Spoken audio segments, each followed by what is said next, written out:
Hey, paisanos, it's the Super Mario Brothers Super Show!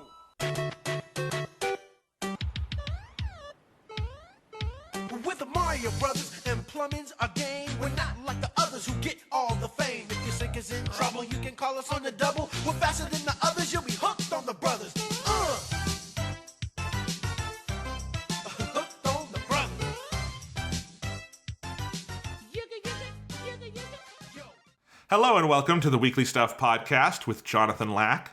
And Sean Chapman. We are here to talk about stuff. This week on the show, we are talking about Super Mario Bros. One of my absolute favorite things in the world. I love Mario, Mario 3, Mario World, Mario 64, Mario Galaxy. So much good stuff, Sean. Thank you, Sean, for agreeing to finally do a big episode about one of my favorite game series. Let's talk about some Mario. Yeah, I've been really excited to do this podcast for a while. I've been wanting to talk about Super Mario Brothers with you. So much so that I, recommended to you several months ago. I was like, hey, that Super Mario Brothers movie is coming out, which means that before that Super Mario Brothers movie comes out, we got to talk about Super Mario Brothers on the podcast. And you agreed. Yep. So I spent all last night replaying at the NES Mario, Super NES Mario, did a little bit of modern 3D Mario. So I am ready, Sean. Did I look at the right stuff? No, that's Wait, not what? Super Mario Brothers. No, we are here to talk about Super Mario Brothers, the hit film from 1993, the first live-action video game adaptation ever, Super Mario Brothers. Oh, God. So, okay, let's end the bit. We are here.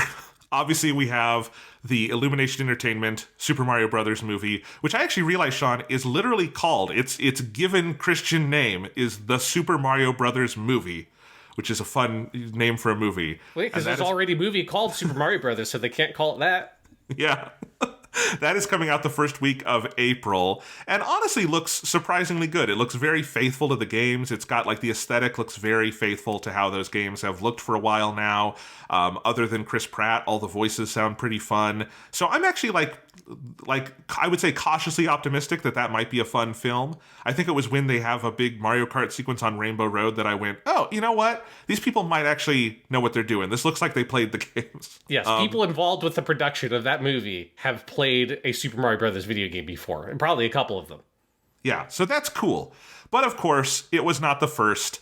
Back in 1993, Nintendo agreed to let some Hollywood people come into their playhouse and take their toys and then throw those toys in the dumpster and make a completely unrelated movie called Super Mario Brothers. And Sean, this was your idea. You, yes. I think a year ago when we first got I think it was when they announced the casting for the Illumination movie and there was the Chris Pratt gate and all of that. You said, Jonathan, we're going to do an episode about the 1993 movie. And I said, I don't want to. And you said, we're doing it. And I ordered the DVD on Amazon for $3. That DVD, by the way, still in print. You can still buy it on Amazon for $3, brand new. It is a DVD from the 90s because it is non-anamorphic widescreen, which means the black bars are coded in, and I had to zoom in on my TV to get it to fill my screen. Yes. I'll say, I also, because you told me that DVD was $3, I also bought that DVD, and I was shocked. It's like, man, it's been a long time since I had to mess with the settings on my TV in order to get this thing to fill the image. Yes. So anyway, you can find it. But this is, as you say, Sean, this is not just the first Mario movie. This is the first video game movie, in Hollywood at least. Yeah. And there's history behind it. There's a lot to say here. Why did you want to do this podcast, Sean? Because this movie is fucking fascinating. I mean, it has got to be the most insane adaptation of anything ever in the world of film. It is so far away from the games. It is kind of incomprehensible how they got to this point. It shares nothing in common with the video games other than a bunch of proper nouns. And that's about it. And I have always been fascinated by this movie ever since I rented it as a kid from Blockbuster, purely on the VHS art. And it was like, oh, Super Mario Brothers, that's fun. I didn't have a Nintendo, but I played that at friends' houses and stuff like that. It's like, yeah, it's Mario. I'll watch that. And we got it. And I watched it. And it's the kind of movie that it's technically supposed to be a kid's movie, but it's not a kid's movie. So when you watch it as a kid, is ingrained in your subconscious. And there's like a lot of therapy that happened for me last night when I watched this movie. I was like, why is this movie so weirdly horny? Like, why is this movie so, it's very fetishy in a way I did not really specifically remember. But it's like, it was bringing back weird memories and moments. And yeah, I think it's just like that. I had a kind of primordial experience with this film. I saw this because I read a bunch of stuff on the movie last night after watching it because I couldn't just go to bed right away. I needed to process some shit after watching this movie again for the first time in what may have well been over 20 years since I saw this movie. I may have not been like double digits in age with the last time I watched the Super Mario Brothers film. And I think it was... I don't remember. It may have been the AV Club. I forget where I saw it. I saw someone describe this movie as, for many people of our generation, the first movie they ever saw that they understood was bad. And I think that is a really good way to think of the Super Mario Brothers movie, is like, particularly if you're a kid and you know what Mario is, and you want to see something called the Super Mario Brothers movie, this is like such a bad movie, particularly for that objective. I think it like sort of shocks you into the state of understanding that there are things in this world that are good, and there are things in this world that are not. And while I have like an appreciation for things about this movie now as an adult, and I honestly enjoyed watching it last night, it cannot be understood as a good movie, and it cannot be understood as a good adaptation because it's not, I don't know if it can be even understood as an adaptation at all. And yeah, so we have to talk about this on the fucking podcast. This is one of the most insane movies I've ever fucking watched. I definitely agree with you there. I do not have quite the same history as you with this movie, Sean. I had never seen it completely back to front until last night. I definitely saw this movie on, like, in parts on TV as a kid. I distinctly remember one time HBO had it on, and I DVR'd it. This is an old technology. Like, you mentioned Blockbuster and tapes, I mentioned DVR, dating ourselves here. And I remember starting it up, and this movie begins with its only connection to Mario, which is it has the music from the original NES game for a little bit. And then this weird Brooklyn accent motherfucker comes in and is like, once Earth was ruled by dinosaurs, and then an asteroid killed them all, killed them dead. And then is talking about like evolution and alternate dimensions and stuff. And I think I turned it off not long after that because I remember being confused that in my memory, so in this, you have all of that happens, and then the first scene in the movie proper is these like people bringing an egg into a church, and all these nuns are around an egg, and a human baby is hatched from the egg. And I think in my memory as a kid, because I was so confused by the movie back then, I thought that was Mario, and that the whole story was that Mario was raised by nuns and all of that. And then I realized, watching it now, like on a big TV, oh, that baby is clearly a girl. It's a baby. You see, They're not shy with the nudity aspects. It's a baby. And I'm like, I must be wrong. And of course I am, because it's actually Daisy. When you see the whole movie, you learn. And Mario is not mystical or anything. He's just a plumber from Brooklyn in this. There's no extra powers or anything. He was not raised by nuns. So you have all of that. And that's basically what I remember of this movie. I've obviously seen, there have been all the different viral reviews of it over the years online. It is a popular one for people screaming about things on YouTube to talk about. So I'd been generally familiar with it. I'd seen the various memed moments like Dennis Hopper saying monkey, stuff like that. But I had never sat down and watched it. This movie is unwatchably bad. I did not enjoy it. I enjoy it intellectually in exactly what you're talking about, Sean. It is absolutely fascinating. It has to be one of the weirdest movies in the history of Hollywood to have come out, to have been made. Everything about it is just wrong. I think it is an ugly movie. It is a loud movie. It is an obnoxious movie. It is incredibly poorly directed and made, and just like, you have the sad thing is you have kind of nothing but great actors. I love Bob Hoskins. I love John Leguizamo. I love Dennis Hopper. I love Fiona Shaw. There's a ton of great people in this movie, and you feel bad for every single one of them at one point or another in this film, particularly Dennis Hopper, who this feels like some form of abuse to poor Dennis Hopper, what they're like, because he does not know what any of the nouns coming out of his mouth mean, and you can tell, and it's funny. But yeah, and then I started reading the history of this movie, and it is wild. This, like, what I want is someone needs to make a movie about the making of Super Mario Bros. In the style of, like, The Disaster Artist, the movie about The Room. We need that. That would be a better movie than this movie. No, I want like a 12 episode fucking, like 15-hour long documentary series on Netflix that goes into excruciating detail about this movie, and like, unfortunately, Bob Hoskins and Dennis Hopper are no longer with us. You can like hire people to sort of like, dramatically read over their statements and interviews from the history of the production of this film and stuff, because it is, watching this movie, it is like a fever dream, especially if you know the games, right?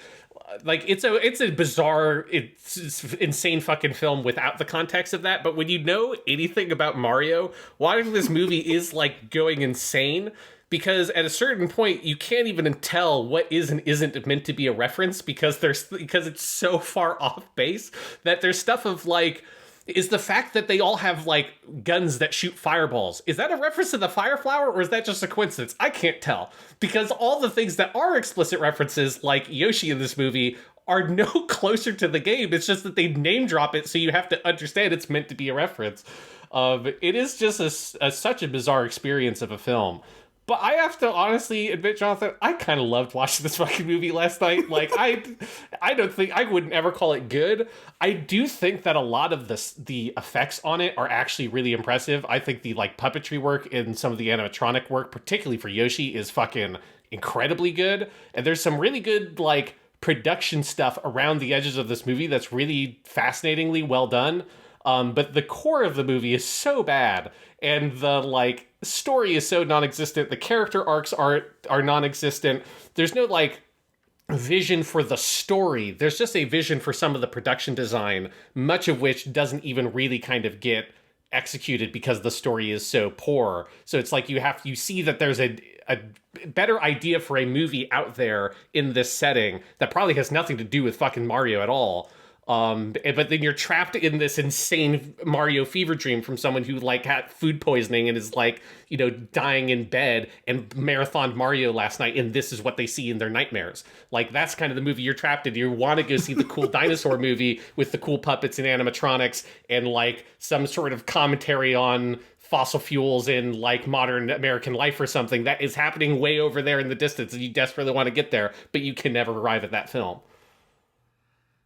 One other thing that's so funny to me about this, Sean, is that from when we're recording this a couple weeks ago, Pedro Pascal was on SNL because of The Last of Us, and they did one of their little digital shorts where it was a trailer for a HBO show based on Mario Kart, but in the style of The Last of Us. It's not a great SNL skit, but it's a funny little thing, and the whole joke is that, what if you did Mario like you did The Last of Us, and so everyone's all gritty, and, Mario has a fucking sawed-off shotgun, and Toad is like a tweaker, and all this stuff. And I watched that skit again last night after watching this movie, and what's crazy is that it's not as weird an adaptation of Mario as this movie is. Like, their joke in that trailer with Pedro Pascal is like Toad is like this weird sort of like, tweaker dude.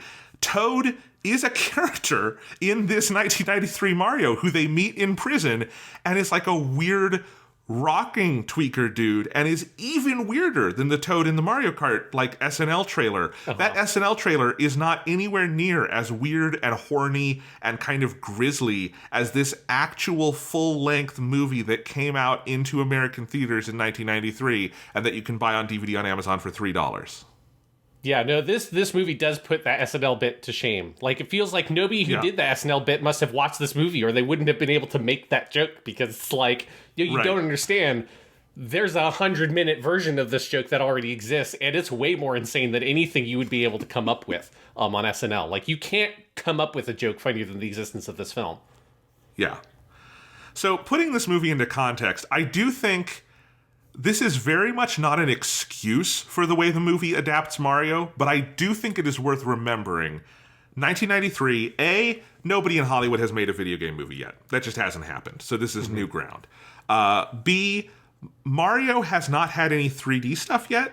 And so the most recent Mario games at the time of this film's production would have been Mario World on Super NES and Mario Land 2, 6 gold coins on Game Boy. And so in terms of like what you have to draw on aesthetically, it's not nothing. Some of those are really like beautiful, graphically advanced games for the time, especially Mario World. But it is not the same way. Like if this came out now, it would be even weirder somehow because you have an entire like, you've had 30 years of 3D Mario games that have really developed an aesthetic. And that's the Illumination movie very much looks like. If you boot up Mario Kart, if you look at Mario Odyssey, if you look at the new Mario parties, that's how the Mario cast generally looks. And so it makes sense that the Illumination movie, they got over that initial hurdle, at least it looks like Mario, right? What you would say looks like Mario in the 90s is harder. But yeah, somehow they got from these very simple games about going through fun worlds and rescuing a princess to, how would you describe the story of this movie, Sean? Well, so yeah, the plot of this movie basically is that when the meteor struck the Earth and killed all the dinosaurs, it actually split the Earth into two alternate dimension Earths. One where mammals evolved and developed into humans, and ones where dinosaurs developed into humans. Ignore the fact that that's not how evolution works. Just fucking roll with that. And so in the world with the dinosaurs, they want to go take over the world where the humans are because the world with the dinosaurs have no natural resources. And so they have to get the princess who escaped into our world, who has the fragment of the meteor, in order to put the meteor back together so that they can fuse the two worlds and take over the human world. Ignoring the fact that I don't know what that means to, if you're fusing the worlds, I don't know what happens to the dinosaur world then, because where does that go? If you're fusing the worlds, it seems more like they're getting taken over by our world. I don't know. And so in order to stop that, Mario and Luigi go fight some dudes and jump around, and then it's over. So yeah, that's the plot, is dinosaurs want to take over our planet because there's dinosaur humans.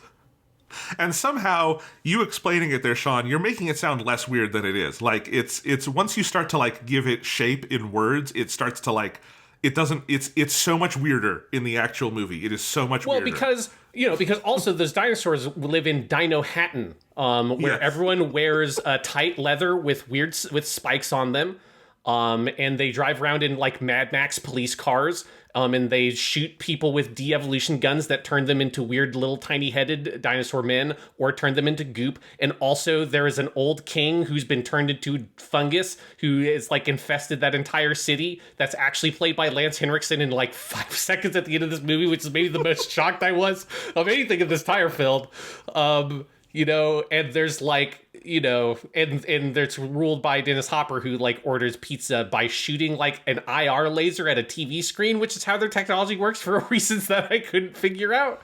Okay, do you think that's supposed to be a reference to the NES Zapper, or do they not know the NES Zapper exists and it's just a weird thing?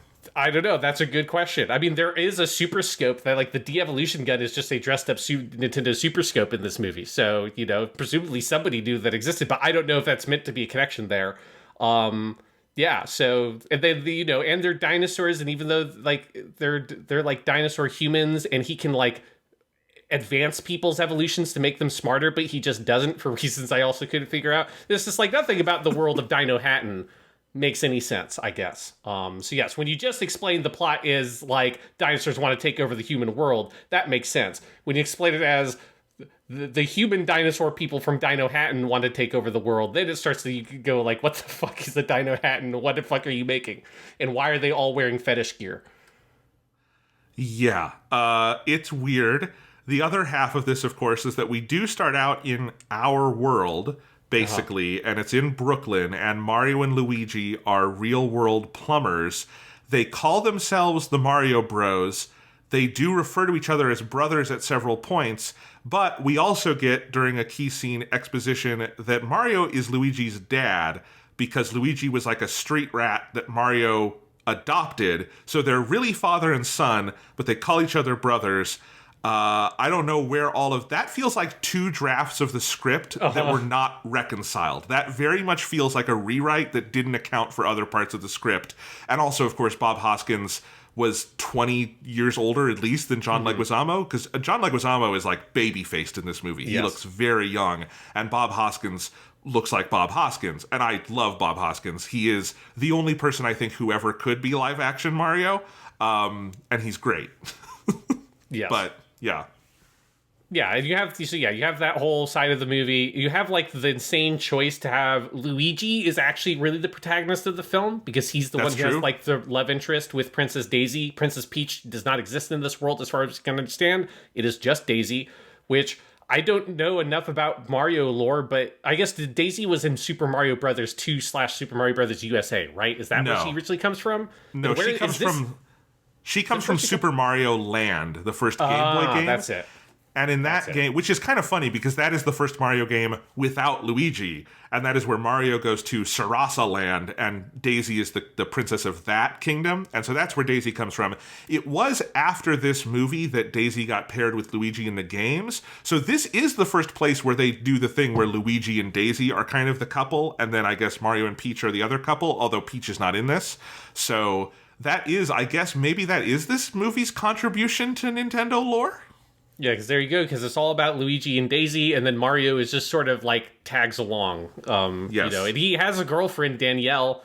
She's there because he rescues her, I guess. But really, like, they kind of put Luigi in the protagonist role. They choose to have Princess Daisy. They also have Luigi wearing red for most of the movie, which is just a baffling choice. He is the one in a red hoodie. Mario has a little bit of red around his collar, but no other red on him until the end of the film, which is also just amazing. Because if there's one thing that did exist in the Mario canon up to this point, it is that Mario is red and Luigi is green, but they couldn't even do that. Yes. The whole... As a feat of adaptation or whatever, the whole movie is a nightmare. It's just an absolute nightmare. I mean, even when they get into what is supposed to be their outfits from the games, they get those wrong. Like, the coloring is wrong on them because it's the opposite, right? Mario's torso is supposed to mostly be blue because he's wearing jean overalls and got a red shirt under it. But when they do the costumes in the movie, his torso is all red and the arms and legs are blue. It's like jean overalls are a thing that actually exist. I don't understand how you can't get Mario and Luigi in the Mario and Luigi outfits because they're not like unrealistic. It's not an insane anime or cartoon character design where you can't understand how to bring it to live action. It's a red shirt and some fucking overalls and some brown loafers, dude. It's like you could go make a Mario outfit with like $30 in a Walmart. So yeah, like everything about this movie as an adaptation of Mario is insane and wrong and upsetting. Yeah. So, okay, where do you want to take this? Do you want to talk about how this works as an adaptation? Do you want to go to how did this movie get made? Where do you want to go with this? Let's do some of the production history of it because it is insane. Because as you say, this is an interesting movie to look back on, not just because they're making a new Mario movie, but also like looking at this like Last of Us HBO show, which neither of us have watched, but obviously it's like getting a lot of praise. And it's something where, it's such a direct adaptation where they're adapting lines and scenes from the game directly. And I assume you've probably seen some of those clips and stuff. I've seen those clips. Yeah. It's like, and, for The Last of Us, that's a game that works with because it's close enough to TV show / movie format with the cinematics that you can just do that and you can take the lines, you can adapt some of those scenes very directly. And it's like very interesting to like have that. And then you look back at what is the first time Americans tried to do an adaptation of a video game in live action. And it's this where, there's some sympathy there of how do you do that? How do you make a Super Mario Brothers movie when all you've got is basically Mario 1 to Mario World in the fucking Game Boy games? But also at the same time, like there should be enough that you can grab onto to at least have the references, right? I mean, a year after this is when like you start getting stuff like the Street Fighter movie, Mortal Kombat comes out, right? So you get like some of your 90s video game movies. Some of those were in like production by the time this movie came out. So it's like those are not great adaptations of their source material. Mortal Kombat's actually okay, relatively speaking, for what it is. But that's much more identifiably, that's supposed to be that character from this game. That's supposed to be the same setting from the game. This movie doesn't even get those basic elements right. And, part of that is I think there is just no consistent vision at any point in the project for what the fuck they actually wanted a Mario Brothers movie to be. And it changed shape so many times up to like 2 weeks before production where they were still like rewriting the complete script and like changing exactly like what the movie was supposed to be entirely. Yeah. So this is, I think, one of the most fascinating things about its history is that this movie started with a filmmaker named Roland Jaffe, who is, I don't know if I'm pronouncing his name right, but Jaffe, it's got an E with the line over it at the end. He is best known as the Academy Award nominated director of The Killing Fields and The Mission.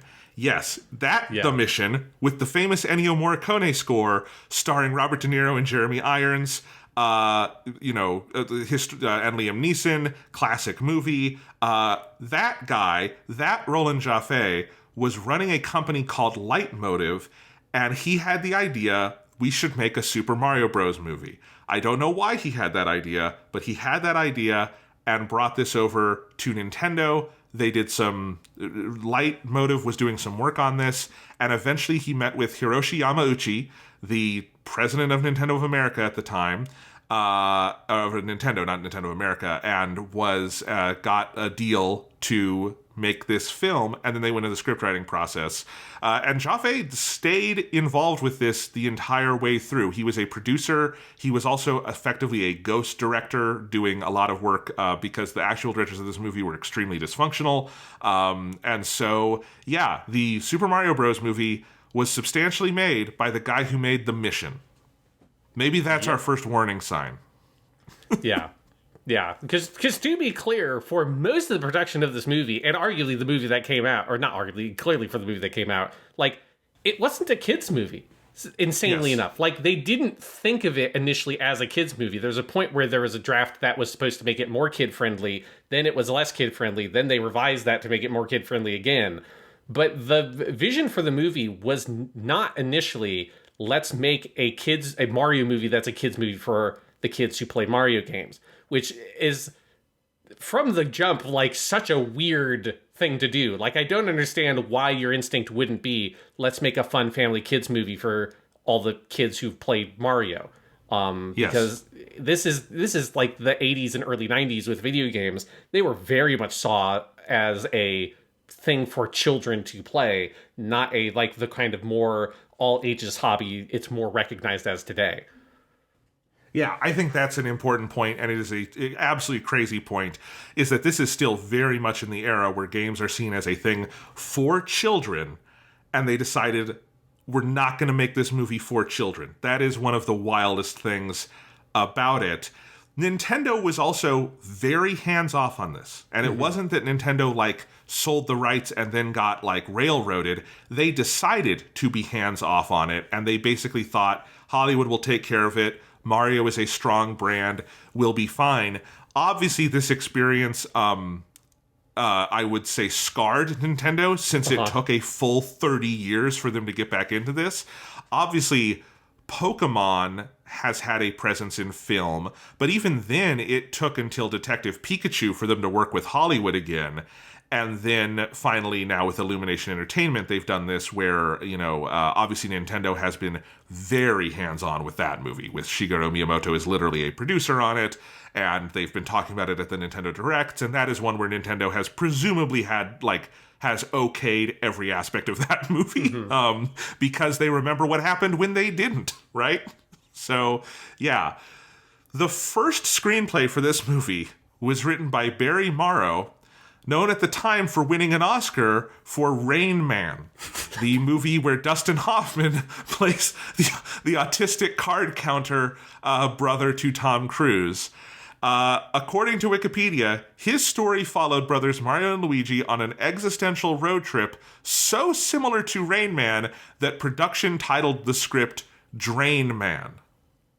Yes, apparently in that version, Luigi was meant to be the sort of like autistic savant, and Mario was like the kindly older brother going with him on this road trip. Like, that is another detail I found in looking up stuff about this movie, which is, I'm so sad that script is not out there anywhere. I so desperately want to see what the fuck that was, because, like, that sounds somehow like an even more insane Super Mario Brothers movie than what we actually got.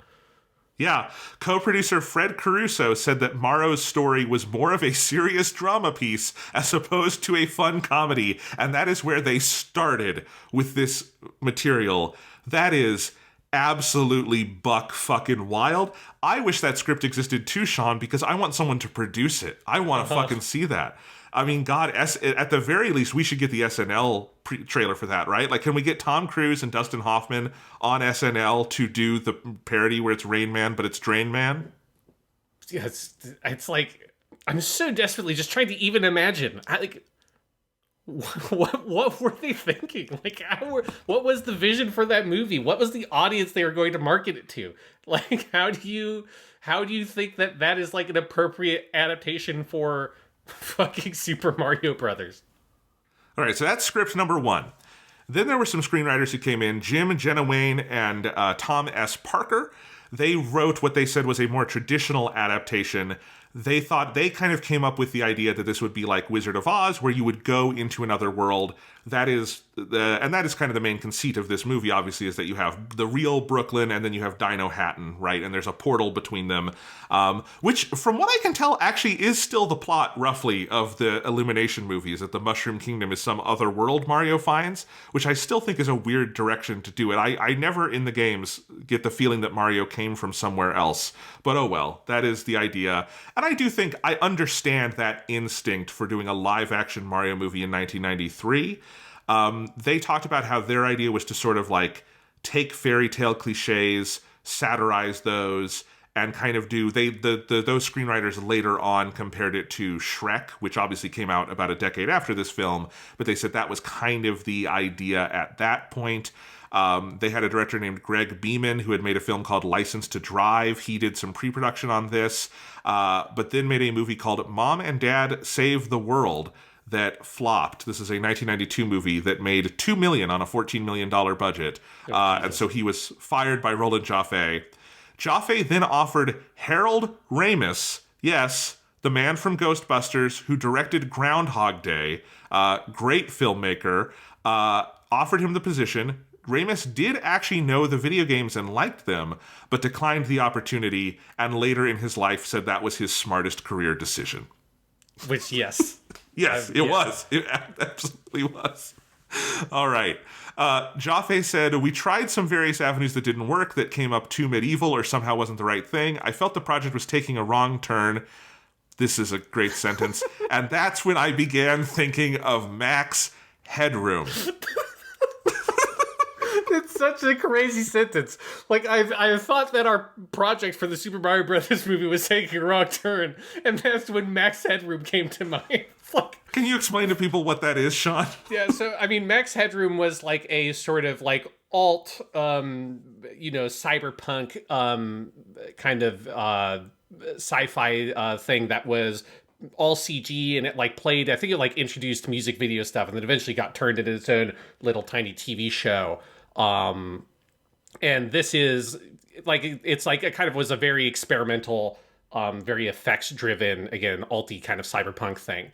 And the directors of that, Rocky Morton and Annabelle Jenkel, who were also husband and wife, they got offered the job to say, hey, you made Max Headroom, this weird little experimental cyberpunky TV thing, that again was mostly like associated with like music videos and stuff. Like, it's very small scale. Let's give you the fucking Super Mario Brothers movie. Yes. People today probably know Max Headroom best for it. There's a joke in Back to the Future Part 2 where Marty is trying to order a Pepsi and it's a Max Headroom machine. And that is the joke there. So I think people probably remember that. So that's Max Headroom. And yes, as you say, Rocky Morton and Annabelle Jenkel, a husband-wife team, do end up directing the movie. Morton said, "We come from the Tim Burton school of filmmaking because our background is in animation and comic books, so we started off basing everything in reality and then tried to have fun and exaggerate it as much as possible." That sounds dumb. I don't know why you would do that for Mario, but there you go. Yeah, I mean, yes, like immediately, I mean, it's when you see, it's just made by the people who made Max Headroom, and you watch the Super Mario Brothers movie, I mean, that makes total sense. It's very consistent with that style. It's very grungy, and it's not technically cyberpunk, but it's sort of adjacent to that aesthetic. That's where I think a lot of like the fetishy kind of stuff comes from in the aesthetic as well. But it's just, how do you arrive at that point where you're trying to making a Mario movie is completely insane. And also, again, like, they had never made anything anywhere near the scale of what this movie is. And their background is all like very like, as they say there, it's like all effects kind of stuff. It's stuff like animation and it's CG effects. And there's a lot of like experimental CG stuff that they were involved in the early 90s. And I think some of that comes through in the movie because the best stuff in the movie is all the effects work. Right. But it's like, but all the things of the more traditional things you need your directors to do to direct a movie, particularly of this scale, with actors like Dennis Hopper and fucking Bob Hoskins, like these two people were not equipped to do that. No. It's also this article points this out, and I think this is another thing to keep in mind. In 1993, you would have had stuff like Batman, the Tim Burton movie, and you would have had the Teenage Mutant Ninja Turtles live-action movie, which both go for sort of a darker aesthetic, and so this is kind of going in that same vein, although I would argue is way more weird and out of whack than either of those. I mean, Batman is Batman, and TMNT, the fun of TMNT is that it has a little bit of an edge, right? And even in that original TMNT movie is still very silly. It's just got a little edge to it. Yeah, this is definitely darker than those. I think you'd have to get to Batman Returns to get anything that's close to like the weird, horny thing that this is. And Batman Returns, I think, eclipses it in that way, but also is very good. But like, obviously, the huge difference between this movie and those is that Batman started as a media property as serious and dark and violent. Right. Like, that's where it came from. And the same thing with Teenage Mutant Ninja Turtles. So it's like what they did with those is that they kept it family enough that like you kept some of like what people associated with the more kind of comic or like family side of those characters that had developed over time, but then pulled some inspiration from the original source material that was darker and more adult oriented. So for those properties, that makes sense because it's part of their DNA. There is no like, you know, pre-Donkey Kong Mario game that is about, you know, Mario murdering people or some crazy shit. You know, there's no darker place to go from with Mario to pull that idea. So it doesn't equate at all in terms of the actual thing you're trying to adapt. It's like a very like superficial way of looking at it. Indeed. Sean, ready yourself. Here's another banger Roland Jaffe quote. "This wasn't Snow White and the Seven Dinosaurs. The dino world was dark. We didn't want to hold back." The dino world was dark. That should have been the fucking like tagline for this movie. Tagline, I know. I also love that Rocky Morton, one of the two directors, felt that this movie was like a prequel to the games. This is the true story, and the Nintendo's games are like the silly thing inspired by that, which is a crazy way to view your movie. But anyway, at this point, we also have another screenwriter, Parker Bennett, working on the film. They've got all this, Parker Bennett and Terry Runte added, they were tasked with balancing comedy with a darker tone. Quote, "Ghostbusters was the model. We were aiming towards funny, but kind of weird and dark." And again, for the Super Mario Brothers movie. Yes. Yeah, so and at this point, we are on our third screenwriting team. Then you have, those writers are fired for being too comedic for the Super Mario Bros. Movie, Sean. Had to fire them. Then we hire the British writing team of Dick Clement and Ian Lefrene, brought on to deliver a more adult and feminist tone. Because if I associate anything with Mario, it's feminism.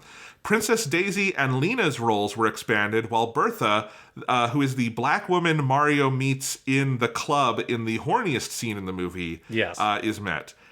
This script, so this is our fourth script, is the one that got Bob Hoskins on board. They had apparently been kind of badgering Bob Hoskins to do this for a long time.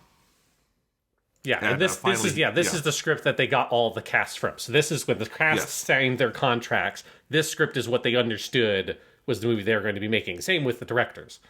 Right. So this is the script that is effectively the one that's going to go into production. This is what they are doing official. The movie is greenlit. They're doing pre-production off of this script.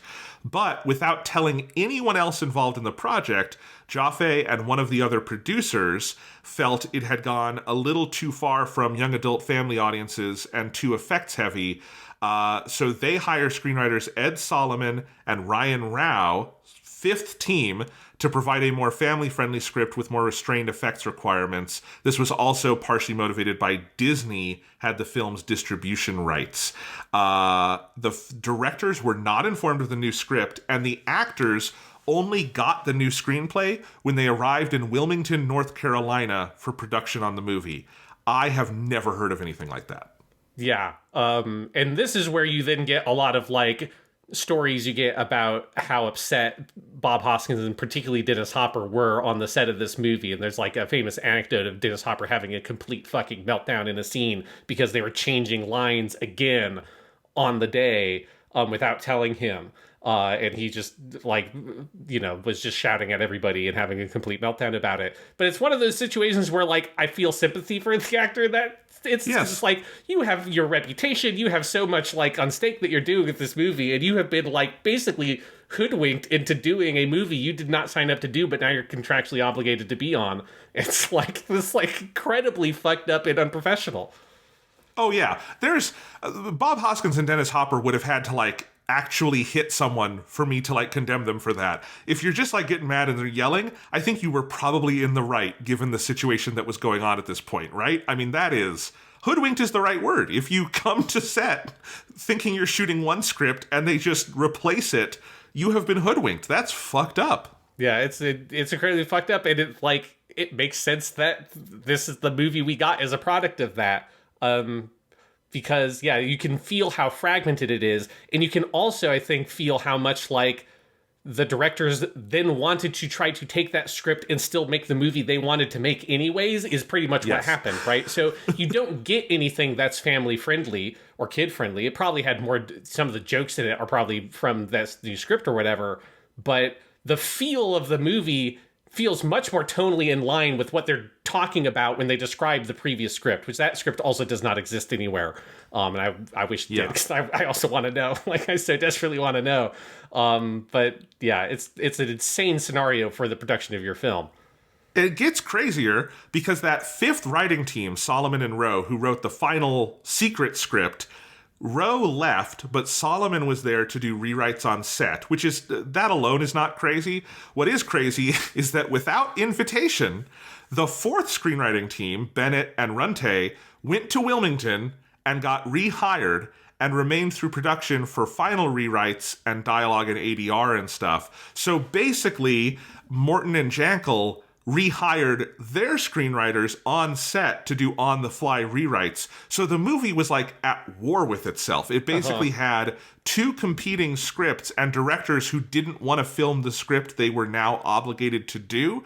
And so, yeah, I do think the script of the finished movie is on paper more family friendly, but it doesn't feel that way because they're trying to make this dark, weird, horny, kind of fucked up, like, dark satire. Like, almost, there's, like, bits of RoboCop in here, I think. Like, just, like, it's like, they keep comparing it to Ghostbusters. I don't see the Ghostbusters connection. I do maybe see, like, obviously Max Headroom. I think there's some, like, RoboCop corporate satire going on, also with some of the, like, violence in here. It's obviously not gory in the way RoboCop is, but it feels like it's in that vein much more than anything you would expect of the Super Mario Brothers movie. Yes, absolutely. Because I think that's what this movie wants to be, is it wants to be some sort of corporate satire.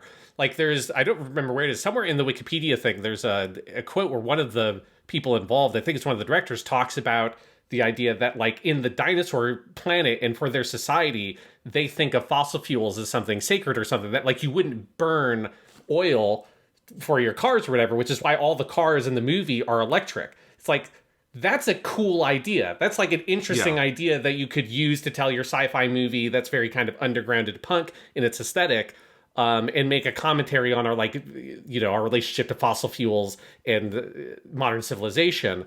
But that's a thing that only exists in the finished product through the production design of the cars running on electricity. It's never referenced in anything direct. And it's something you'd never be able to feel just through the production design. And it is one of those things that's kind of a shame about the movie, is I don't know if it would have ever been an amazing film, particularly when it is still saddled with this weird existential problem of it having to be an adaptation technically of Super Mario Brothers.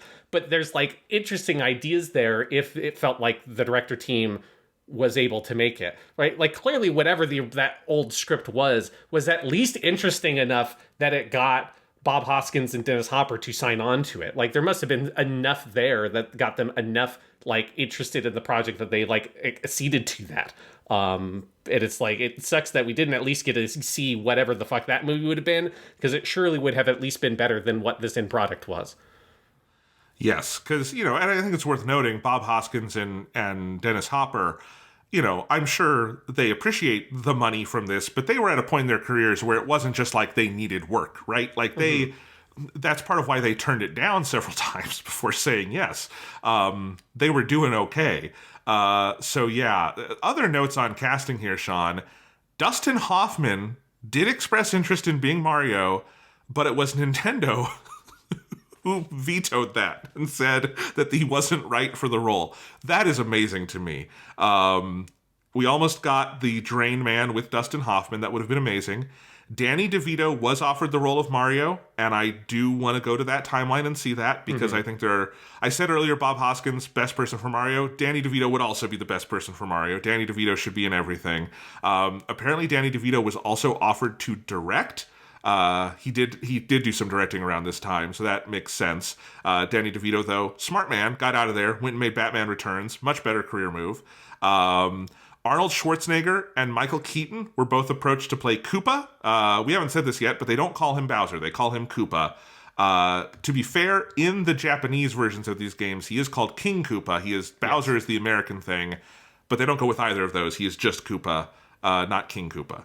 Although if you want something that's weird, though, about this movie, is I looked up some of the stuff in Japanese on the internet, because I was just curious, how is this movie seen from that perspective? And it's generally kind of the same as how it's seen over here.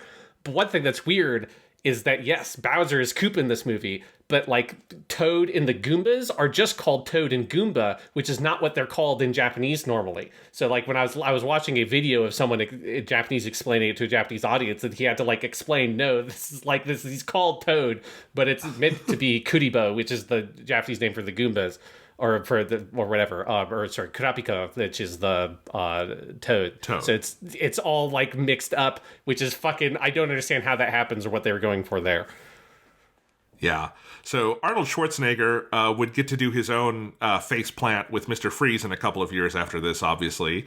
So he avoided that one. Tom Hanks was considered for the role of Luigi, but a string of recent box office failures dropped him from consideration.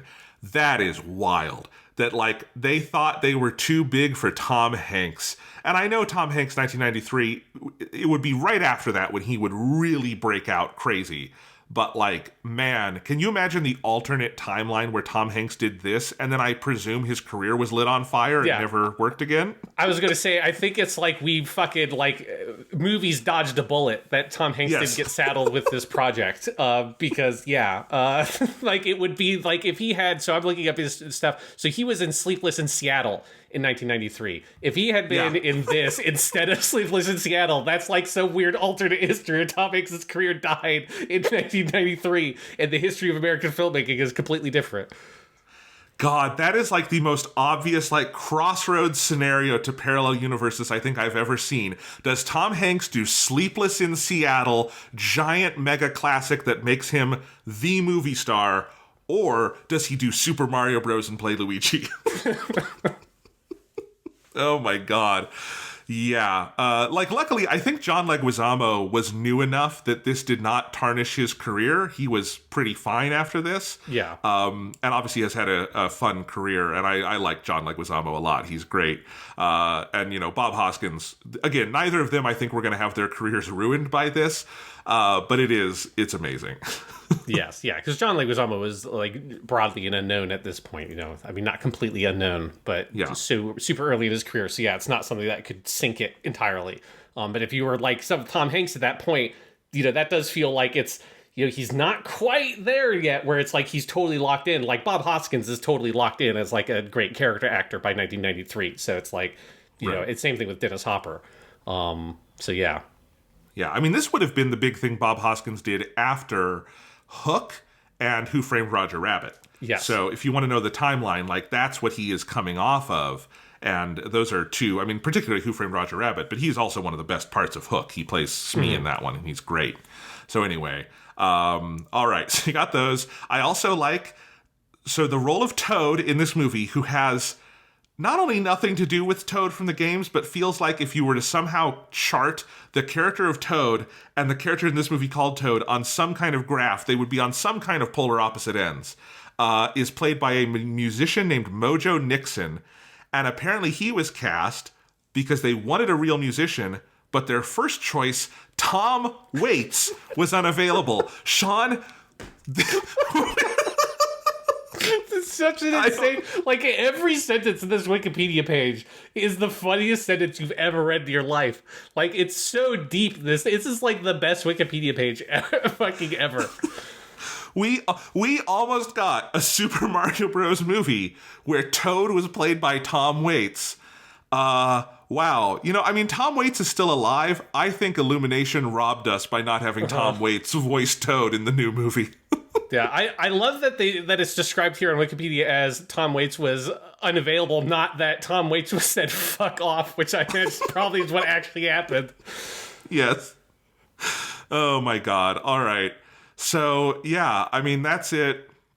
There was a lot of, like, obviously trouble on set.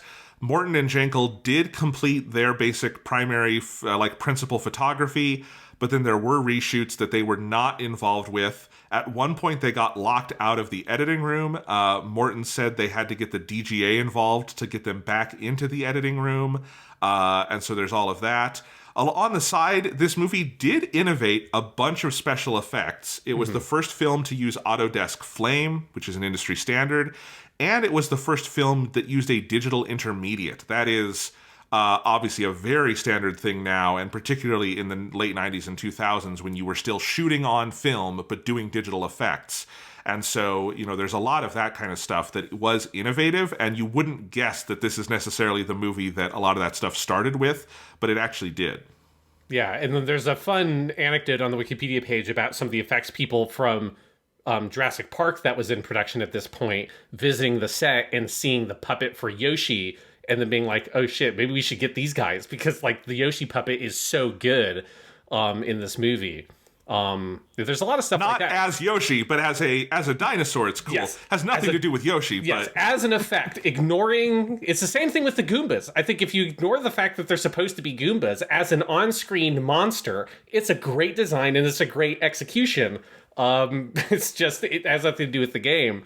And shit, there's like stuff they do in here. There's some like green screen shots that look better, like in terms of compositing and more natural than shit I saw in the last couple of fucking Marvel movies I watched. So like, well, that's the lowest possible bar, yes. But yes, but still, like, it's, you know, but even for like green screen stuff in the early 90s, like across the board, when there's effects stuff in this movie, it's really well done. Because I think it's like the one thing the directors knew how to do, and they had a good effects team.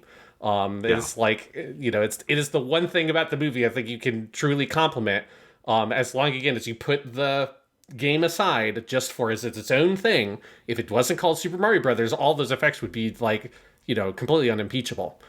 The Yoshi thing, I want to talk about this. They had 4 puppets for Yoshi: a stand-in, a wireless model, a half puppet for when it uses its tongue, and then a fully functional full-body model. The fully functional puppet utilized 70 cables and 9 operators and cost $500,000, which in today's dollars is basically $1 million. That is wild, especially considering, like, Yoshi doesn't do much in this movie. There is a very just extraordinarily disturbing scene where it gets stabbed in the neck after trying to kill a woman. But it is, you are right, it is an undeniably impressive effect. Like, it is on par with some of the stuff, like, I think Jurassic Park is remembered for its CGI, but there is very good animatronic work in Jurassic Park as well. And it's in that zone. I can see why producers from Jurassic Park would be like, well, hey, do you guys want to come work on this? You want to work on a real movie? Because it's good. Yeah. Yeah, like that, honestly, the Yoshi puppet is the best part of the movie. It's the best thing in the movie. Like, just if you don't want to watch the whole movie, but you want to see something cool, just find the scenes where the Yoshi puppet's in it and just be like, look how fucking good that thing is.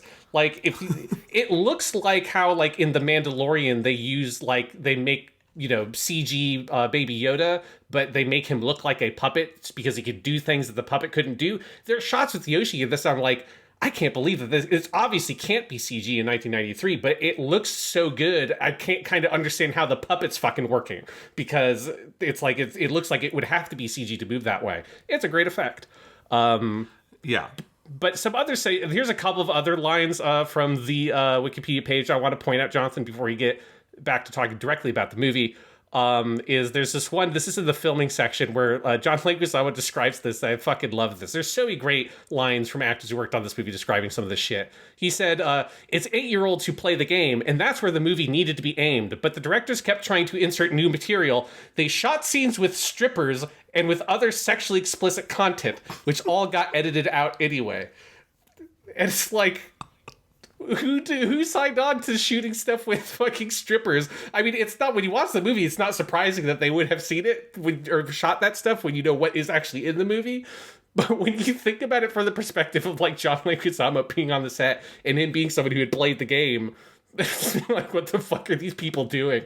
There are all these great anecdotes. I don't think any of these are on Wikipedia, but I found some of them talking about like all getting high, and John Leguizamo and Bob Hoskins doing shots of whiskey between cuts, shit like that. I'll talk about that in a minute. But it's like, it's especially, Bob Hoskins at this point had done some kids movies, and he knew, like, he knew this stuff, right? Yeah. And John Leguizamo later in his career does a bunch of great kid stuff like Ice Age and whatnot, right? So like, it's so, I just like to imagine these actors thinking they're coming in to do a kids movie, and there being no shame in that. They're game for it. They're good at this. And then the directors are bringing in fucking strippers for the Mario movie. And it's like, what is going on here?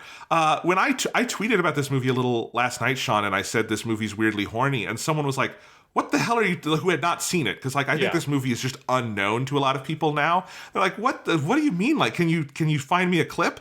And I looked and I'm like, well, I can't find the clip, but if you can find it, there's this dance scene where, and you have Mario like burying his head in a woman's breasts. It's, it's hard to describe until you watch it, because there's like some explicit stuff, but it's honestly just a lot of like atmospherics that is just weirdly like, it feels like Mario and Luigi are 10 seconds from being propositioned anywhere in that city, basically. Yeah.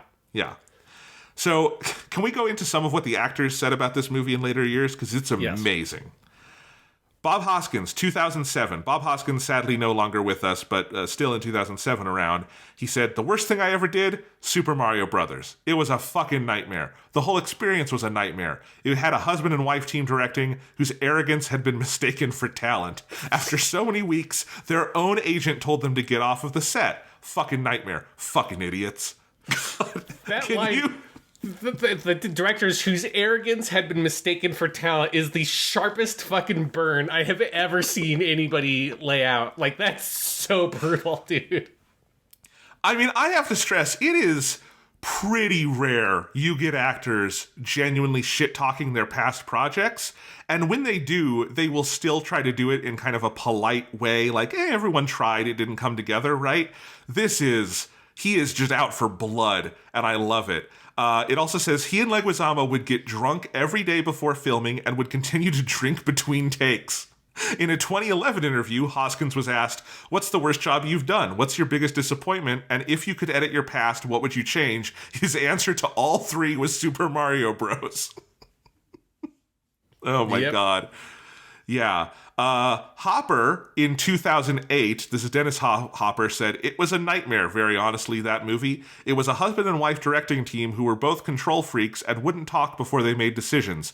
Anyway, I was supposed to go down there for 5 weeks and I was there for 17. It was so over budget.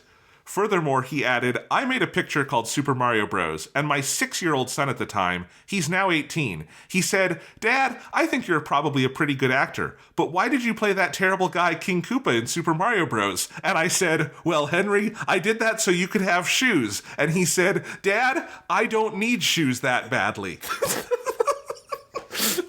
So good. That is the best. God. Can you imagine your child being like, Dad, your 6-year-old child being like, Dad, you could have let us go poor. It's okay. Yeah, it's like, it's okay, Dad. It's like, look, I'll just wear my old shoes. Look, we can just like duct tape the soles back on. It's okay, Dad. It's like, you don't need to be in this movie. Oh my god. Oh, holy shit. Reggie Fils-Aimé, the famous Nintendo of America president, later said the film left a really bad taste in the mouth of our developers, and that he had heard horror stories about its production from Nintendo employees. And Shigeru Miyamoto said, in the end, it was a very fun project that they put a lot of effort into. That is the most damning Japanese criticism, by the way. Just that first sentence is the most, oh my god, he's about to go for blood. The one thing that I still have some regrets about is that the movie may have tried to get a little too close to what the Mario Bros. Video games were. And in that sense, it became a movie that was about a video game rather than being an entertaining movie in and of itself. I'm not 100%. Miyamoto never watched this movie. That's what this quote tells me. He's being polite. Yeah. He has never actually watched the movie. I'm fucking convinced by this. I tried to track down this quote and I couldn't find it in Japanese because I think it only was from Edge Magazine, which is where they source it from. So I don't think it was ever from like an original Japanese source, which is a shame because I really want to know exactly what he said in Japanese. But I do not think that he actually watched that film. That's my read on this line. I mean, that first line, the just knowing how like Japanese professionals talk, it was fun and they put effort into it. That so sounds like a Japanese person trying to be polite when someone asks them a question about something famously bad, right? Like that is, I'm Shigeru Miyamoto. I'm not going to shit talk people in public. Here's what I'll say. But yes, he did. Yeah, I think it is. I think if you hooked him up to the lie detector, pumped him with sodium pentothal, it would be, no, I will never watch that. Look what they did to my baby boy, Yeah, and this is all of what we've been talking about. This is why Netflix, if you want a big hit, make your big, expensive, elaborate documentary about the production of this movie, because it is the funniest shit ever. It is so much better than the actual movie. It's reading all the production history on this thing, because it's just every single development, every single sentence, every quote you can get on the production of this movie is more insane than the last one. It's all fucking madness all the way down. Did you know that there is an extended cut of this movie out there, Sean? Yeah, which is crazy to me because it's like the one thing this movie does not need is any more time on it. This movie fucking lags on the way to the fucking finish line. Yeah, it's 104 minutes, which is already like this. I've already seen the Illumination movie is 90 minutes, and I'm like, okay, that's a good sign. Yeah. You're not making a 2.5-hour Mario movie. But yeah, there was a VHS work print that leaked at some point that was made earlier in the cycle and is 20 minutes longer. And in 2021, a team of like semi-professional restorationists got footage together and like restored it. Apparently, additional scenes include Koopa devolving a technician into slime for the crime of sneezing, Mario's rivalry with the mafia-affiliated Scapelli Plumbing Company, and an anti-Koopa rap by Spike and Iggy at the Boom Boom Bar backed up with scantily clad lizard dancers. That must be the strippers that got cut out. Yes. And this is actually, there is also an official release of this by in the Australian Blu-ray from 2021 that has the VHS work print just on their RAW. So it even exists out there officially, which is wild to me. Yeah. One thing that is weird about this movie is that there are a couple of Blu-ray versions, but none of them have been released in our region. So it's like you can get them, but there is no like American release of the Blu-ray of this film. And that happens sometimes with like movies that kind of bombed in the States, because this movie, we should also say, bombed hard. Oh yeah. It cost upwards of $40 million, somewhere in the $50 million range. It made $38 million, so it lost a lot of money. And yeah, it was, because it's also like the rights to this are very weird. The U.S. Sean, here is why this does not have U.S. distribution. It was a Buena Vista Pictures film. That was Disney's release label at the time. Right. So Disney technically would still be the ones releasing this. Disney doesn't do much physical media these days to begin with. They're definitely not doing the Blu-ray of the Super Mario Brothers movie. So I will say I do not think there will ever be a Blu-ray of this movie in the US. I think it'll have to be ones from other parts of the world where Disney is not involved. Because, I'm sorry, guys, Disney's not putting this out. You could at least put it on Disney Plus. Make a deal with Nintendo. Get that shit up on Disney Plus. Because also that would be wild. One thing that is disappointing though, on that same note, is so a lot of the Blu-ray stuff was headed up by the VFX supervisor of the movie, Christopher Woods. which makes sense because it's like, hey, that dude did a lot of good fucking work on this movie. It's like, credit to you if you want to get that out there in a good quality version, like, awesome. But he was quoted as saying that he was working on a 4K transfer of the movie, but that was in 2018, and nothing has come of that since. Because I want to fucking own a 4K Blu-ray of this movie. I want to see this in I want to see every inch of every piece of this fucking crazy thing. But no word has come up on that, and it's been 5 years, so I'm going to guess that probably that is not going to happen. Yeah, the British Blu-ray does have this was from 2014, newly made 60-minute documentary with a lot of the people we've been talking about, and I do kind of want to see that at some point, because that is... Not a lot of movies get 60-minute documentaries, but this movie did. I feel like 60 minutes is just scratching the surface on this thing. Oh, yeah. All right. What about the movie itself? I mean, I feel like we've said a lot just going through the history because it is such a wild thing. But, like, the thing is, there are some movies that have troubled histories and you wouldn't know it watching it. This is not one of those. Oh, yeah. This is a movie where every inch of that is on screen. I mean, I literally think the, like, dueling drafts comes out in things like Mario and Luigi sometimes being brothers and sometimes being father and son, depending on the scene that you're in. Yes. Or, like, just the movie's general relationship with what's going on. I think Dennis Hopper is being asked to play a different character basically in every scene of the movie. And that is, like, also wild. Sometimes it's very arch and comedic. Sometimes it is more serious. Sometimes he's doing a pizza order and it just feels like there's a gun pointed at his head off screen telling him to say the lines because he doesn't want to. It's wild. Yeah, because, I mean, you know, with, like, Koopa, there are scenes that are very, like, overtly comedic, like the pizza scene. And then there's also the scene where he's threatening Daisy that are very, like, rapey. Like, it's, like, really kind of, like, upsetting. Like, it feels like, you know, I don't know, it's just, like, you see his character in Blue Velvet or some shit. It's, like, walked in. It's like, what the fuck is going on? And, yeah, the tone and style of this movie is all over the place. And as you say, it's like every other scene feels like it has a different idea of what kind of movie it's supposed to be. Is it supposed to be a family movie? Is it like a dark subversive satire movie? And it's like, well, you can't... I mean, in general, you can't do that and have the tone fluctuate like that in any instance. But specifically with those two flavors, like, they don't go together. Like, you can't have something that's dark, subversive, underground satire and something that's fun for the whole family and for the kiddies that played Super Mario Brothers. Like, that's a completely destructive mixture that both sides get, like, wiped out completely when that mixes. And that's, like, the whole experience of this film is you're like, oh, this is a goofy hijinks scene that you could see in any random kid's film. And then now Mario is using his teeth to grab a pendant from the breasts of this woman while they're doing a and then they're, like, dry humping on the fucking dance floor in this fetish, like, leather gear club. Those things can't exist side by side. It breaks to your brain to watch them. It definitely feels to me like there was a significant effort in post-production to try to, like, make it more friendly to kids, not through necessarily cutting stuff out, but through the way, like, this movie, I think it's way over long, but it is also very editorially over-tightened. Like, everything happens very fast.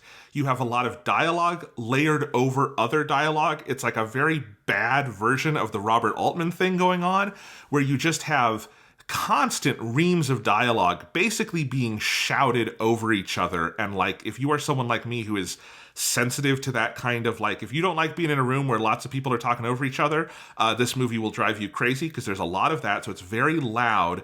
It cuts very fast. Like, scenes are just, like, nothing breathes. It's part of why the movie drags is that it's extremely fast paced, but is never getting anywhere. So it's just a lot of, like, fast, tight stuff. And then layered over all of that, you have the worst score ever written by Mr. Alan Silvestri. Obviously, famous composer at this point would have done Back to the Future.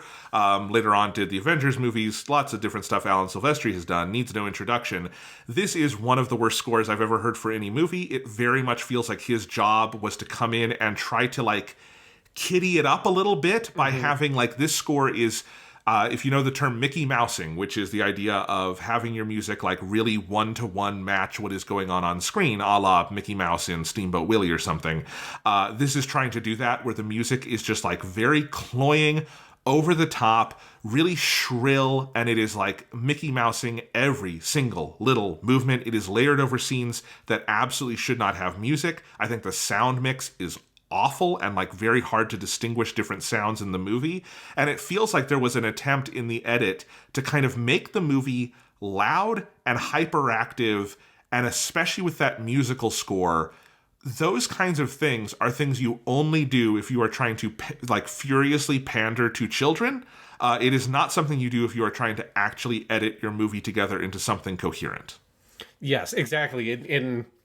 Yeah, that's where like the kind of what I was talking about at the beginning of this podcast, of where like part of the experience of watching this movie feels like there's a different movie you're seeing happening way down there with all the cool production design and that whole tone and style, but you just can't get to that movie. And some of that is every time you feel like you're about to get there, or you're going to get some dialogue or a scene or something that gets you more of that tone that it feels like the production design and everything else is going for, it cuts to something else. And you're constantly in some sort of like chase or action scene is happening throughout the entire fucking movie. It never slows down, which is another thing that makes it feel so long, is you just keep on waiting to figure out like how are they going to stop this? Like at what point is it now the action beat that is leading you into the end of this movie, with how many times the stone passes hands to different people and goes back to this character, then that character, then this character, then that character, and who has the princess and who does not have the princess, and what are they trying to do?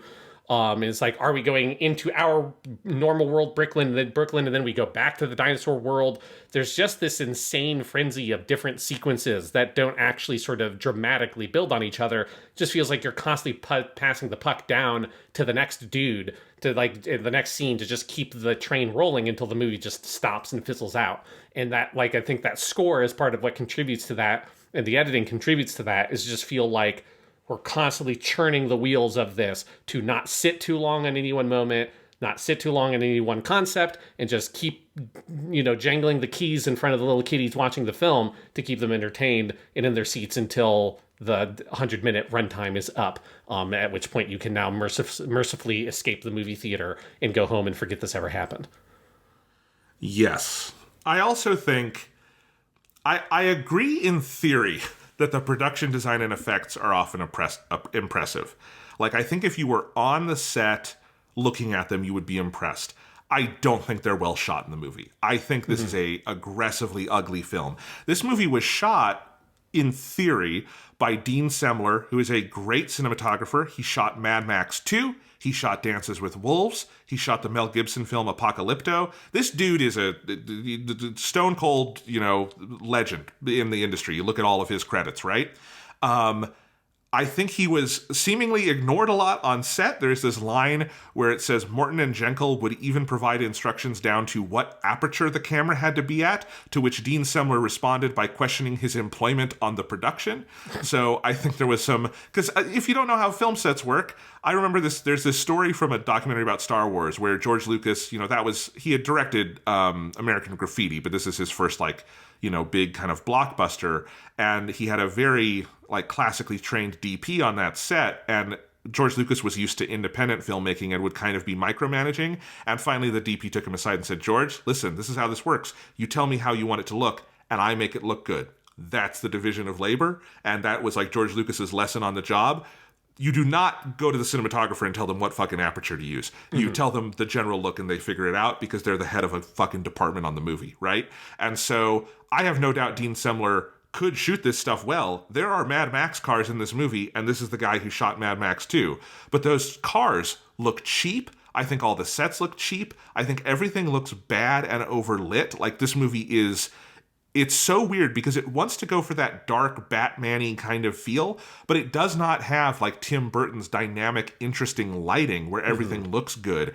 Honestly, what it reminds me of is Batman Forever or Batman and Robin, where you have maybe some of that production design is good. I don't know, because Joel Schumacher wants to overlight everything until it looks like ugly and unbearable. And I think this movie has a similar problem where I think the lighting is just way off. I think the cinematography and like down to even framing choices is ugly and weird. I think the general color design is off. It is just an unpleasant movie to look at. And I think when you add in the fucking terrible edit, it's a very hard movie for me to like sit still and watch.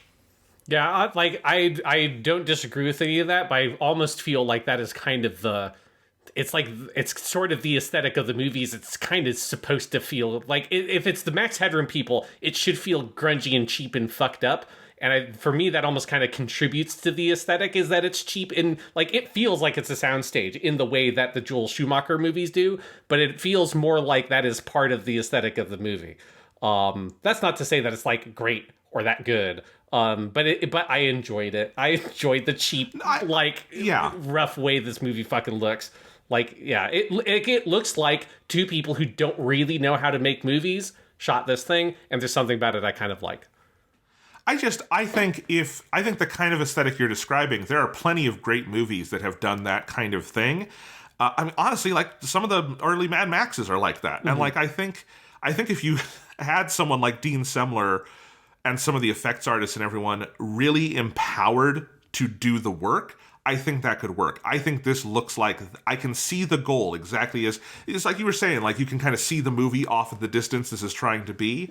I think I can even see that aesthetic because I don't think it's wrong. Well, okay, it is wrong for a movie called Super Mario Brothers to do this, but in the like weird corporate satire thing they're doing, I mean, Ghostbusters is a good example of a movie that looks and feels kind of grungy and dirty because it's supposed to be real New York, and they're working out of this abandoned fire station and all of that, and it's kind of like Ghostbusters is an ugly movie. I think it's intentionally ugly, and I think that's part of the fun of the aesthetic. You can do that well. I just think this is ugly in the wrong way to me, where like it's hard to appreciate some of the work going on when I think it is just like poorly lit and framed and everything, I guess is how I would say it. Yeah, again, I don't know if I don't really disagree with that at all. But there's something about it I find appealing. There's something about the like incredibly fucked up way this movie looks. Both I think fucked up intentionally and I think fucked up unintentionally. Like there's a very amateurish quality to the movie that is weirdly appealing to me. I legitimately enjoy the first scene when you go to Dino Hatton and it feels like you're getting this this is an insane version of like such a like dialed up to 12 version of New York in movies, and to an extent where it feels like, oh, some of this is them intentionally trying to make it look cheap and grungy and weird and dirty, and some of it is that like they just kind of don't know what to do with it. And with the lighting, because I think the lighting is the big thing where it does not feel like this movie does not feel like it was professionally lit. Obviously professionals worked on it, but it does not feel like they were allowed to do their job is what it feels like. Yeah, no, I can get that, and it's a weird thing because, I mean, bringing it back to this is technically a Super Mario Brothers movie. Yeah. If there is, again, let's just limit it to 1993. What has come out? You've had Mario on NES, you've had Mario 3, you've had Mario World. What do I associate with Mario? I associate bright, bold, primary colors, right? It's red and green, and like Mario is filled with color. They are pleasant games to look at.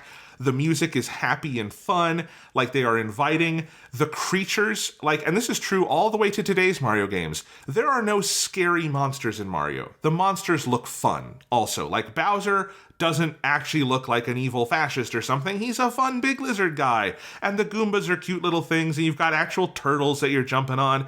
Like Mario is pleasant and fun and storybook.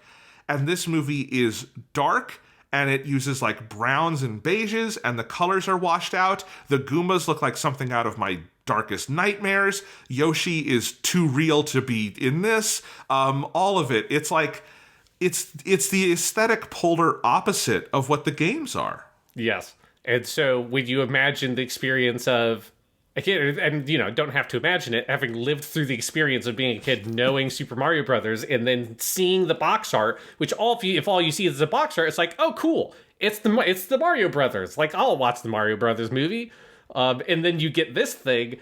It is like, it's fucking traumatizing. Like, it's so weird. You don't, as a kid, you're not, equipped to be able to process what the fuck is happening based on your expectations coming into this and the reality of what you're actually being exposed to. It's a break with your experience with the world up to that point, and it's a betrayal of kind of everything you thought you were going to get. Yes. It's an informative movie, and it's a formative movie for lots of people of our generation, I think, who had this experience. Either people a bit older than us who saw it at the theater, or like our age who maybe, had a blockbuster incident and then this occurred.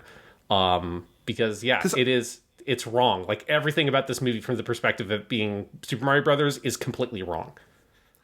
Yeah, and like I can't even think of quite a good analog for it, because there are other movies that famously like have scarred children. There's like Return to Oz is famously unexpectedly dark. But The Wizard of Oz is also, I think people forget, 1939 Wizard of Oz has some weird dark shit in it that gave kids nightmares too. It's got the flying monkeys. It's got, Dorothy holed up in the castle with, Aunt Em in the crystal ball that is a scary scene. So like, it wasn't crazy. And the books have some darkness in them. And so Return to Oz is not entirely out there. The Neverending Story has the fucking horse die. And that is sad, but the Neverending Story is also kind of a dark fantasy sort of thing, right? This is Super Mario Brothers. Yeah. This is a movie that like implicitly, and again, it's not even clear what like pure authentic would be from like 1993 with what you have. Obviously, those are games without stories. You're going to have to invent a lot. You're doing it in live action for some godforsaken reason. All of that are challenges, but still, if you put the name Super Mario Brothers on the movie, it comes with certain expectations, and then you see the film and it's horrifying.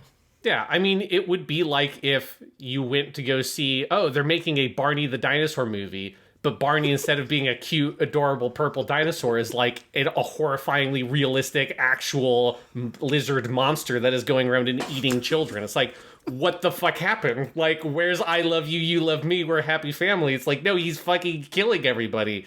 Like, that's basically what this is. You're taking a thing that is like bold colors and big and happy and for kids, and then you're making, again, there is a like weird rave fetish leather gear club in this movie. Like, what the fuck is happening? Like, how is that in your Mario movie? That's insane. And I think what's weird is that if they had made the darker, even less Mario version of this that had more strippers and more rave stuff in it, I think it would feel less wrong because it would be less connected. Like, it would be something like even more its own thing. And because the final edit we have has everything I described earlier of clearly trying to pander to children with the crazy editing and music and everything. So it's like the movie still has a foot in our target audience is the kids who played the games, but the last people on Earth who will possibly enjoy this are the people who played the games, right? And so it is trying to do both at once, and that's what is so weird. It is absolutely bizarre. Yeah. Here's one part of the movie that I kind of adore. I have a headcanon for this movie, Jonathan, which is I think this version of Mario is not really, he was not always a plumber. I think he used to be a hitman for the mob. And he went on, his last job was he killed Luigi's parents, and he realized he had gone too far, and he adopts Luigi and raises him as his family. And that Scapelli also either was the boss of that mob or was involved in the mafia in some way. Because the first 15 minutes of this movie, when they're in Brooklyn, I swear to God, if fucking James Gandolfini as Tony Soprano just walked into a scene, you would 100% believe it. It is so just like an Italian mob movie with, this mysterious older dude who, like, Mario has lived a fucking life in this movie, There's something to this guy. And there's this very ominous moment where you realize that he and Luigi aren't actually related, and nothing ever expands on what that means, why that is the case, where did Luigi come from, why did Mario choose to adopt him, where is the rest of Mario's family? Like, none of that is explained. And when you have, like, the Anthony Scapelli stuff, which isn't specifically, like, nobody says that they're members of the mafia, but they're clearly supposed to be members of the mafia doing their construction hits and stuff like that. Like, there's a whole mob side of this movie that exists on the edges that they never explain, that, like, I want the scene where, like, you know, Tony Soprano calls them up and says, like, you got to come down to Jersey, man. We've got one last job for you. You know, it's like, you owe us a favor. And we're calling it in. Like, that's the movie that I want to see, that you never go to the fucking dinosaur world or none of that shit happens. I just want to stay in Brooklyn and learn more about this Mario fucker. I'm imagining two things now. I'm imagining Mario in the, like, Mario Bros. Plumbing van they have in this movie, driving on the Jersey Turnpike to Woke Up This Morning from The Sopranos, doing the intro to The Sopranos. And I am imagining the scene from Godfather 2, where Vito, Robert De Niro, climbs across the rooftops to go kill the guy. But it's Mario, and he's going to kill Luigi's parents, and he's in the red and blue suit and everything, and it ends with him doing the hit and then adopting little Luigi. Wow, is this like a long-standing theory of yours with the movie, or did this you came up with this last night? No, I mean, the last time I saw the movie, I was like 8 or something. I had not seen The Sopranos, because The Sopranos was like, I guess it had just started at that point.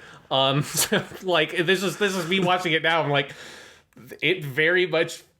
It just feels like that. All the, like, the accents and everything that everyone has, particularly, it's the dinner scene. Like, the dinner scene, you know, not in terms of, like, qualitatively, but in terms of the kind of thing it's going for, it feels like a scene straight out of fucking The Sopranos, particularly the Danielle character. It's very funny to me how much it is sort of kind of in that world. And again, and it's the Scapelli stuff. It is this weird sort of relationship that Mario seems to have had with Scapelli that is never expanded upon. And the fact that Scapelli is obviously a member of the mafia, it very much invites this idea that Mario is a member of the mob. And Mario's, you know, he's a badass dude. You know, he doesn't give a fuck. At the end of this movie, he just faces down Koopa. Like, if you're a plumber, you don't do that. Like, he's never killed a man before. But he fucking melts Bowser, and he doesn't give a fuck in this film. I think that's right. I think Bob Hoskins brings a degree of, like, world-weary, I've lived in this body for 50 years to this movie that you would not expect of them. I don't think Chris Pratt is going to bring that energy to the new Mario movie. And it is, I think it's right. Like, Daniela, his, like, girlfriend, specifically feels like his mob girlfriend. Like, that feels like the girl he would have met her down at fucking Steve Van Zant's bar on The Sopranos, and they would have started dating, and they're not married because, you know, he's in the mob. What are you doing marrying, right? What the fuck? So they get together from time to time, and then he's got Luigi over here, and yeah, this all makes sense to me. Like, I think when Mario is good with those tools, he has not always used those tools for plumbing. He knows other ways to use a wrench. Yeah, exactly. You know, and it's, you know, his father, right, had gotten out of that life and started this whole plumbing business or whatever. And, you know, Mario didn't want to, you know, he wanted to go back to the mob. You know, it's like he thought, hey, that's what a man is supposed to do, you know, honor and all that kind of stuff. And then he later realizes his mistake and goes back to his father's business and restarts up the Mario plumbing business. That's my whole, I think it all connects. It all makes sense. Oh, wow. Okay. What else you got? I don't know. The Yoshi puppet looks good. Okay. Well, no. You said there were a couple things that lived in your head from this movie, so I wondered if you had a list. Because for me, it's my favorite scene in this movie, because I actually think this scene is genuinely funny, is the Luigi Mario scene, where they are being booked in prison, and they do this little sort of like who's on third routine, and John Leguizamo is just very funny here. So is Bob Hoskins, but Leguizamo has to like land the punchline that their names are Mario and Luigi Mario, which has basically just been accepted Nintendo canon ever since, I guess. That they are the Mario brothers because their last name is Mario, and Mario happens to have the name Mario, and so they are Mario and Luigi Mario, and I presume Waluigi Mario and Wario Mario. And I love that. I love that detail. I love John Leguizamo trying to explain this, and I do want them to adapt this into the new movie because I want Charlie Day in his, like, It's Always Sunny crazy voice doing the Luigi Mario bit, because it would be very funny to me. Yes. And, you know, it makes sense. It makes sense that, like, they're the Super Mario brothers, you know? It's like, I have a brother, and I don't call us the Sean brothers. Like, that's an insane way to refer to it, right? It's very egotistical for the one brother to just sort of claim, hey, this is what we're going to be called. Yeah. Like, that's what we should do when we have Thomas on the podcast. That's how we should introduce you guys. These are the Jonathan brothers, Jonathan and Thomas. How do you like the part at the end of this movie where inexplicably there is a local news report and it seems like they're doing it just as like one, like the kind of like local interest story, like old woman finds dog or something like that, but it's local plumber found alternate dimension and saved us from a dino overlord. And this is a real line in the movie, those Mario Brothers really are the Super Mario Brothers. And that is like the title drop at the end. I fucking love that. It's so dumb. Yeah, it feels like they didn't know how to end the movie. And there's a couple of places where it really feels like they didn't know how to end the movie, and so they just sort of wrote that. And they're like, fuck it, you know? It works well enough. Might as well. It's so nonchalant as this local reporter is describing the upending of everything we know about the universe around us. It's like Yeah, a man was turned into a fucking chimpanzee, you know? It's like, what happened was complete madness. Oh my god. All right. I mean, let's talk about the characters here. What do you think of Mr. Bob Hoskins and Mr. John Leguizamo as Mario and Luigi? It's great casting. You know, Bob Hoskins, even in such a dire film, he's still fucking so much fun to watch. You know, he's such a good actor. He brings so much charisma. Like I said, Mario feels so much like he has lived this whole big life in this movie, not because of the script, but just because of what Bob Hoskins like brings to it. And it feels like, you know, he's a professional. So it's you know, he's going to do his best, even if it's absolute garbage material he's given, and it truly is garbage material. But he's got such good energy. He like leans into the comedy bits completely, and I think he and John Leguizamo have like a legitimately good energy and chemistry in the film. That's like in a universe where they decided to actually adapt the games in some way that was somewhat sane. This would be the two people I'd want you to cast as Mario and Luigi. Yeah, I mean, you would still have to get over the weird age gap for the Mario Brothers, which is an odd thing. Yeah. But it is fun. Like, especially if you did this in animation, which is how you should fucking do it. They would be great voice actors for this, definitely. And yeah, I also like John Leguizamo. He's just a fun actor. And I think, you know, he has the more thankless task here because he really is the protagonist of the film. Bob Hoskins really does get to do his, like, character actor shtick on the side. Luigi is the one who is effectively our protagonist, like with the love interest and everything. But Leguizamo is good at that, and he's a charming actor, and he's good with the jokes in here. I think John Leguizamo, particularly of everyone in this movie, feels like he most came to play a children's movie. Yes. Like, I think he knew, and he wanted this to be a kid's movie, and it seems like he came onto set excited to make a movie for the kids, and was brutally disabused of that notion. But, you know, he did his best, goddammit. Yeah, actually, absolutely. Like, you can really feel that performance. You could put it into a kid's movie, and as the main character who, like, you know, starts, you know, he's kind of like naive and has this kind of small worldview, and he ends up as like a hero. This is the closest you get to a character arc in this movie. And it's like, you know, he really tries for it. Yeah. Obviously, in terms of other performances, you know, Dennis Hopper, I enjoy him in this movie, but I also feel really bad for him. It's like he's the one that I feel like, because, you know, you can see he has to have like the weird makeup and have his hair put up like this, and he's a character that like feels like is written differently in every single scene, and I still enjoy him. I enjoy Dennis Hopper in anything, but I feel worse for him in this movie than I do Bob Hoskins. Like, it just feels like he's given some really thankless fucking shit to play.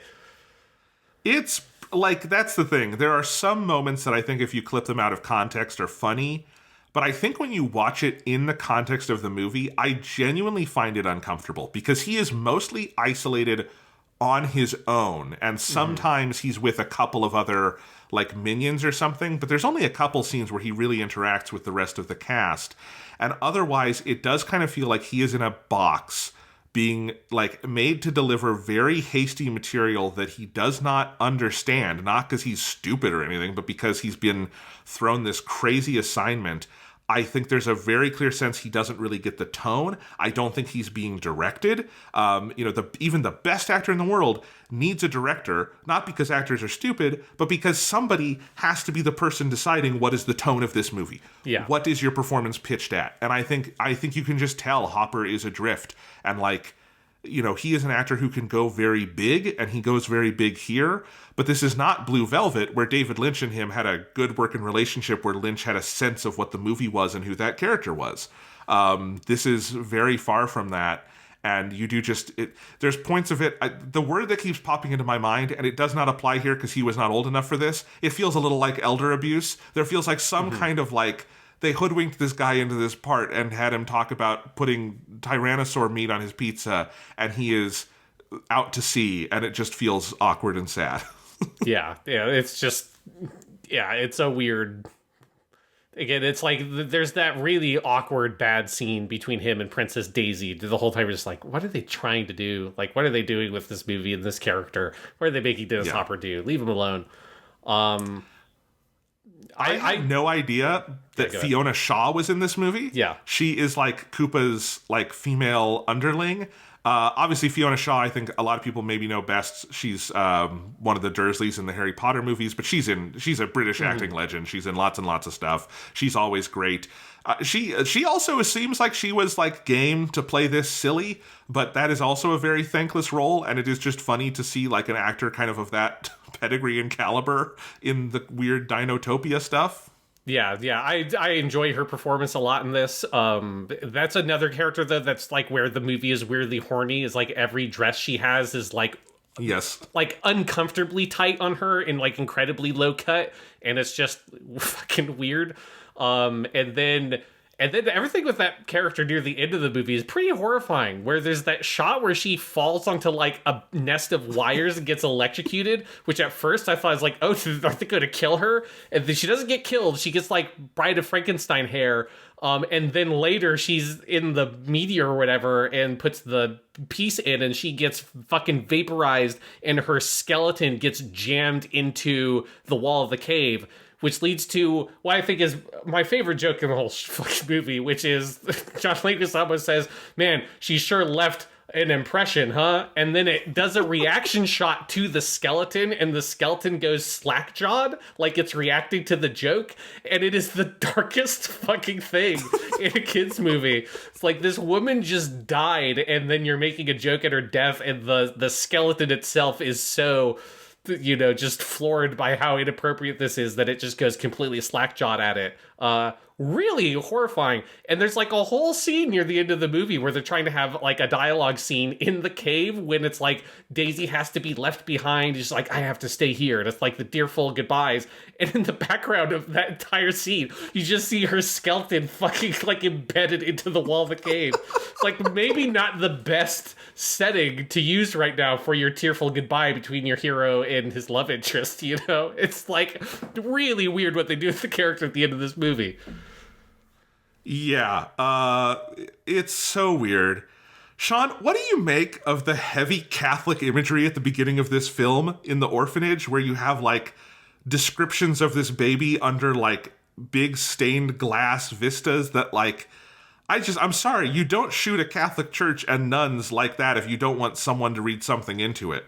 Yeah, and these nuns that apparently don't think too much about the fact that, like, a human baby was born out of a fucking egg, a giant egg, which is very weird to me. Yeah. Well, you don't have much sex education in the Catholic Church, Sean. Yeah. I mean, did they think that Daisy is, like, a fucking martyr? Like, is she, like, the second coming of Christ or something? Like, what was their perspective on what they thought this child was going to be? Because actually, to me, a big open question about the plot of this movie is, why is Daisy special? Like, why is she the only person who can withstand the energy of the meteor and combine the worlds together? Like, what is it about her character? She's just the daughter of the previous king, but she's not magical. There's nothing else to... Like, she's just another person. And I don't understand. It feels like there's something left out of the film. Like there's a line that got cut or concept or a subplot that would have explained why she's meant to be the fucking chosen one or some shit. There's just so many dropped threads here because she is also introduced to us as this NYU student digging for dinosaur bones. There's this whole like, because the Scapelli crime family is like trying to get in on the dig site. And that's how Luigi meets Daisy. And there's all this stuff. And that's just, it's just completely dropped. Like, never even vaguely brought up again. And then, of course, Daisy comes in at the end of the movie looking like fucking Ripley from Aliens, inviting them on another adventure. I guess it's a sequel hook. There was no sequel. There was no Super Mario Bros. 2. Thank God. But yeah, I don't know what's going on. Yeah, it's weird. Like, Daisy is just such a complete non-character in this movie. Like, it feels like she's supposed to be effectively the main character in terms of the plot. It feels like it's that classic setup where you have the dopey male lead who sort of like gets roped into this adventure, but really the actual plot of the movie revolves around the female love interest. It's that kind of classic setup, but they don't actually ever do anything with her, right? And that's part of that chosen one thing of where she's supposed to be important. Like, you know, Koopa needs her and the stone, but it's never explained why she's important or why she has the powers that she has or anything. And it's one of the biggest kind of plot holes, or just like weird emptinesses at the heart of this movie, where you just kind of feel like you can never get a grasp on what the story is actually trying to do. Yeah, it's...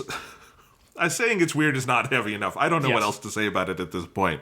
This movie makes no sense whatsoever, and, you know, really set the tone for video game adaptations for about 30 years, because this is the 30th anniversary of the Super Mario Bros. Movie. I think there is something kind of poetic about 2023 clearly being the year where Hollywood finally took this seriously, between The Last of Us and... Again, that new Mario movie, I fully expect that's going to be pretty good. Like, it seems like they worked hard on it. It seems like there's a lot of, like, love for the property. It's got that, other than Chris Pratt, that great voice cast. I think it's going to make a lot of money. And I think between that and The Last of Us, it feels like you finally have a generation of like, people ready to take video games seriously and not be ashamed of what they're making and take Mario and try to make something else with it. But in that intervening 30 years, like, this movie is an outlier, but not... God, when you look at, like, the history of, like, your Resident Evil movies and just your various terrible Hollywood video game adaptations, some of your Tomb Raiders and stuff like that, like, this isn't that much of an outlier, is what's crazy. Like, this is kind of how Hollywood has treated video game movies for a long time. Yeah, but this is definitely the nadir. Like, sure, yes. This is so far removed from the source material. It is so poorly executed. Because even some of the other movies, I mean, I don't think any Hollywood ever made like a good video game adaptation, but they at least made some that were like successful. You know, like the Tomb Raider movies were box office successes. You know, the first one, the other two bombed. Yes, yeah. But the first Resident Evil movie was a box office success for the scale of movie that it was. But this thing was both a critical fucking nightmare and also just an unbelievable bomb. You know, it's just like, just setting money on fire is basically what this movie was. And, you know, it's good, I guess, that like some video game adaptations like Street Fighter the movie were already in pre-production.